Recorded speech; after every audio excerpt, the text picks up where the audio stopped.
நேர்களுக்கு வணக்கம். இன்னைக்கு நான் விமர்சிக்க போற படத்துடைய பேர் வந்து ஃபைட் கிளப். ஃபைட் கிளப் அப்படின்னோடனே எல்லாரும் சண்டை நினைப்பீங்க. ஆமாங்க, இது வட சென்னை பேக்ட்ராப்ல நடக்கக்கூடிய ஒரு படம். இது ஃபுல்லாக வந்து ஒரு கேங்ஸ்டரை பற்றி ஒரு படம் தான். இது வந்து என்ன அப்படின்னு பார்த்தீங்கன்னா வந்து ஃபுல்லாக ஆக்ஷன் உள்ள படம். அந்த படம் அப்படின்னு சொல்லலாம். படத்துடைய கதாநாயகனான விஜயகுமார், அவருக்கு அண்ணனா செல்வம் அப்படின்ற ஒரு கதாபாத்திரத்தில் ஒருத்தர் இருக்கார். அவங்க அம்மா, அவங்க அப்பா, இவங்க 4 பேரும் வட சென்னையில் இருக்கிறாங்க. விஜயகுமார் சின்ன பையனாக இருக்கும்போதுலேருந்தே அவனுக்கு வந்து ஃபுட்பாலில் வந்து ஒரு பெரிய இன்ட்ரெஸ்டாக இருந்துச்சு. ஃபுட்பாலில் எப்படியோ பெரிய ஆளாக ஆகணும் அப்படின்ட்டு. சரி, அவன் ஃபுட்பாலில் அப்படி இருக்கிறான்னும் போது அவங்க வந்து ஃபுட்பால் அந்த ஏரியாவில் கோச் பண்ணவர் யார் அப்படின்னு பார்த்தீங்கன்னா கார்த்திகேயன் சந்தானம். இவர் யாருன்னா இந்த ஸ்டோன் பெஞ்ச் ப்ரொடக்ஷன்ஸ் இருக்குல்ல, அந்த ப்ரொடியூசர் தான் இந்த படத்தில் வந்து ஒரு நடிகராக அறிமுகமாக இருக்கார். ஒரு முக்கியமான ஒரு வெயிட்டான ஒரு கேரக்டராக நடிச்சிருக்கார். அவர் வந்து இந்த படத்தில் ஒரு பாக்ஸராகவும் இருக்கிறார். அதுக்கப்புறமா அந்த பாக்ஸிங் இல்லாமல் அவர் வந்து ஒரு ஃபுட்பால் கோச்சாகவும் இருக்கார். பாக்ஸிங்கில் அவ்வளோ ஃப்ளரிஷ் ஆக முடியல, ஃபுட்பால்லேயும் அவரால் ஃப்ளரிஷ் ஆக முடியல, முன்னுக்கு வர முடியல. அப்படின்னா சரி, இருக்கிற பசங்களெல்லாம் வந்து ரவுடிசமில் போயிடறாங்களே, அப்படி போகக்கூடாது, போதை வஸ்து பொருள் அந்த ட்ரக் டிராஃபிக்கிங்கில் போகிறாங்க சின்ன சின்ன பசங்களாம், அவங்களெல்லாம் வந்து ஒரு நல்ல பாதையில் ஒரு விளையாட்டு துறையில் கொண்டாடணுமே அப்படின்றதுக்கோசரம் தான் அவர் வந்து அந்த பசங்களுக்கு ஃபுட்பால் சொல்லிக்கிறான். அந்த இடத்துல தான் இவன் ஃபுட்பால் கற்றுக்கிறான். ஒரு கட்டத்தில் என்ன ஆயிடுதுன்னா வந்து கார்த்திகேயன் சந்தானத்துக்கும் அவனுக்கு ஒரு தம்பி இருப்பாப்புல. யாருன்னு பார்த்தீங்கன்னா பென் ஜோசப் ஆண்டனி அப்படின்ற ஒரு கதாபாத்திரம் அவினாஷ் ராகுதேவன் அவர் தான் நடிச்சிருக்காப்புல. அவங்க 2 பேருக்கும் அண்ணன் தம்பிங்களுக்குள்ள ஒரு மிஸ் அண்டர்ஸ்டாண்டிங் எதுவே இருந்துனே இருக்கும். அவங்க அப்பா யாருன்னு பார்த்தீங்கன்னா வந்து பாரதி ராஜாவுடைய தம்பி இதில் வந்து அவங்களுக்கு அப்பாவை பண்ணியிருக்காரு. இது வந்து இந்த அண்ணன் தம்பிங்க பிரச்சனையே எப்பயுமே இருந்திருக்கும். ஆனால் தம்பியை பொறுத்த வரைக்கும் என்னென்னா ட்ரக்ஸு டீல் பண்ணோம், அந்த மாதிரி எப்படியோ குறுக்கு வழியில் சம்பாதிக்கணும். ஆனால் அண்ணனை பொறுத்த வரைக்கும் இதெல்லாம் கூடாது, பசங்களை நல்ல வழியில் கொண்டாடுறோமே அப்படின்றதுக்கோசம் அந்த ஊர் பசங்களுக்கோசம் உழைப்பார். ஒரு கட்டத்தில் அண்ணன் தம்பி 2 பேருக்கும் தகராறாவது. அதுக்கப்புறம் அவர் இறந்துறாரு, எப்படியோ இறந்துறாரு. அது எப்படின்னு நீங்கள் படத்தில் பாருங்கள். யார்? கார்த்திகேயன் சந்தானம் இறந்துறாரு. இறந்ததுக்கப்புறம் இந்த பையனுக்கு கோச் பண்ணுறதுக்கு ஒரு துணை இல்லாமல் கடைசியில் இவன் வந்து காலேஜில் படிச்சிருக்கான். அதுக்கப்புறமா வந்து இவன் விளையாடணும் அப்படின்லாம் போவான். அவனால் முடியாத ஒரு சூழ்நிலையில் விஜயகுமார் வந்து என்ன கேங்ஸ்டர் ஆகக்கூடாதுன்னு நினச்சவன் கடைசியில் சந்தர்ப்ப சூழ்நிலையில் ஒரு கேங்ஸ்டராக மாற வேண்டியது. கேங்ஸ்டர்னால் வந்து ரவுடிசம் அதாவது வந்து உண்மையிலே ரவுடிசம் பண்ணுமேன்னு இல்லாமல் நியாயத்தை தட்டி கேட்க வேண்டிய ஒரு சூழ்நிலை இது ஆனதுக்கப்புறமா இவருக்கும் வேறு ஒரு குரூப்புக்கும் தகராறு நடக்குது. அந்த தகராறுலேருந்து எப்படி வராரு, என்ன நம்பிக்கை துரோகம் பண்ணக்கூடியவங்க என்ன, அதெல்லாமே இந்த படத்தில் காமிச்சிருக்காங்க. இந்த படம் என்ன அப்படின்னு பார்த்தீங்கன்னா ஒரு ரான படம் தாங்க இந்த படம். இந்த படத்தில் பார்த்தீங்கன்னா துரோகம், அப்புறமா வந்து வன்மம், இது எல்லாமே நிறைஞ்சிருக்கு. இதெல்லாம் ரியலாக நடக்கக்கூடியது, அவ்வளோ ராவாகவே பண்ணியிருக்காங்க.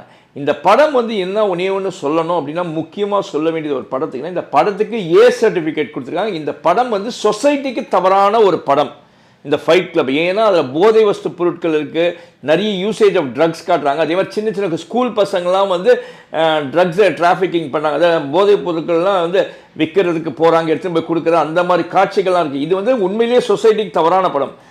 ஆனால் இந்த படத்தை இயக்குனர் இருக்கார் இல்லைங்க, அவருடைய பேர் வந்து என்னன்னு பார்த்தீங்கன்னா வந்து அப்பாஸ் ஏ ரஹமத். உண்மையிலேயே அவரை பாராட்டணும், ஒரு இயக்குனராக அவரை பாராட்டணும்.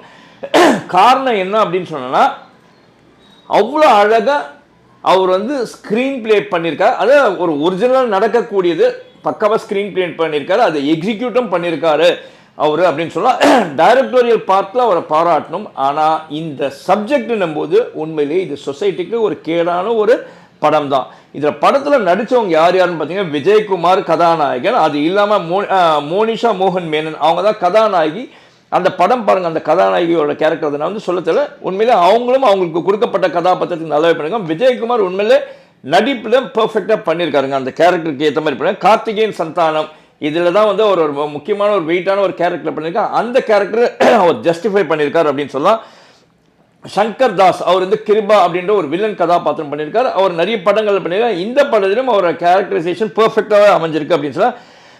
அவினாஷ் ரகுதேவன், அப்புறம் சரவணவேல், அப்புறமா பாரதி ராஜாவோட தம்பி ஜெயராஜ், வடச்சென்னை அன்பு, சர்பட்டா சாய் தமிழ், நிறைய பேர் நடிச்சிருக்காங்க. அவங்க எல்லாருமே அவங்களுக்கு கொடுக்கப்பட்ட கதாபாத்திரத்துக்கு ஏற்ற மாதிரி ஜஸ்டிஃபை பண்ணி உண்மையில் நடிச்சாங்க. எங்கேயுமே ஓவர் ஆக்டிங்கும் கிடையாது, எங்கேயுமே வந்து ஒரு நடிக்கிறாங்க அப்படின்னு சொல்லாமல் யதார்த்தமாக நடிச்சிருக்காங்க. எல்லோருமே நம்பக்கூடிய அளவுக்கு ஒரு ரியலிஸ்டிக்காகவே நடிச்சிருக்காங்க அவங்க அப்படின்னு சொல்லலாம். அதுக்கப்புறமா இந்த படத்துக்கு ப்ளஸ்ஸாக இருக்கக்கூடியது என்னன்னு பார்த்தீங்கன்னா டெக்னிக்கல் சொல்லணும்.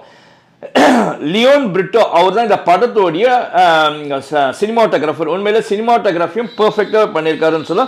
கோவிந்த் வசந்தாவுடைய ரீ ரெக்கார்டிங் இந்த படத்துக்கு உண்மையிலேயே நல்லாவே சப்போர்ட்டிவாகவே இருந்திருக்கு. அதே மாதிரி சாங்ஸ்க்கு வந்து மாண்டேஜில் போகிற சில சாங்ஸ்க்குலாம் வந்து அந்த மியூசிக்ஸ் வந்து நல்லாவே இருந்திருக்கு அப்படின்னு சொன்னால். கிருபாகரன் அவர் தான் இந்த படத்துடைய எடிட்டர். எடிட்டிங் பார்ட்டை பொறுத்த வரைக்கும் பார்த்தீங்கன்னா இவங்க எக்ஸிக்யூட் பண்ணி கொடுத்துட்டார். டேரக்டர் வந்து எல்லாமே எடுத்து கொடுத்துட்டதுக்கப்புறமா அது வந்து கிறிஸ்பாக கட் பண்ணல. அந்த வகையில் இந்த எடிட்டர் வந்து கிருபாகரன் உண்மையிலே கிறிஸ்பாக கட் பண்ணியிருக்கார். ஒரு சில இடங்களில் கொஞ்சம் லேக் இருக்கிற மாதிரி இருக்கும்.